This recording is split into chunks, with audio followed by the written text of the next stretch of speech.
Momenti që ka ardhur rreshteri tash më ndjer afrim Bunjakët dhe më përshëndetër ashtu siç e përshkruajta.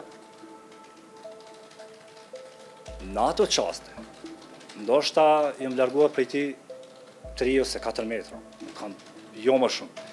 Nga ana e majt, ka ndodhur një shpërthim i papritur.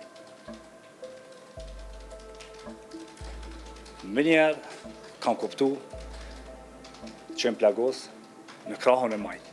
Kur kam fillu gjujtjet, aty kem pa që ka gjuajtje nga i tërë fshati.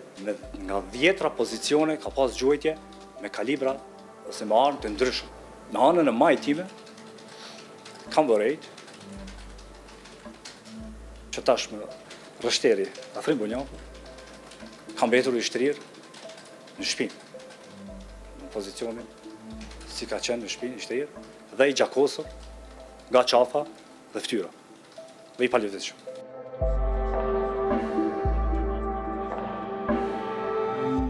Dhe jam sillur rreth veturës nga ana tjetër dhe kam filluar me tërhiq trupin e rreshterit.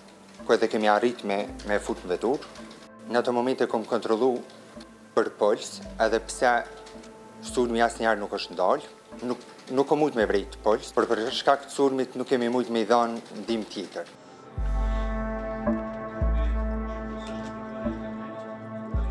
Na e dim që ato përgatitje, ato formacione, ato armë, nuk i kanë disa, themi, terrorist ose personat, grup i caktuar, i thjeshtë. Mirë po, për përdorimin e tyre, duhet me pas trajnime të caktuar, gjuajtur edhe me raketa health, duhet të jesh i kualifikuar për atë mjet. Nuk kam dëgjuar, as nuk jam përballur asnjëherë me ndonjë sulm të tillë. Se sulmi ka qenë ekstremisht i lartë dhe është përdorur armatim i rënd.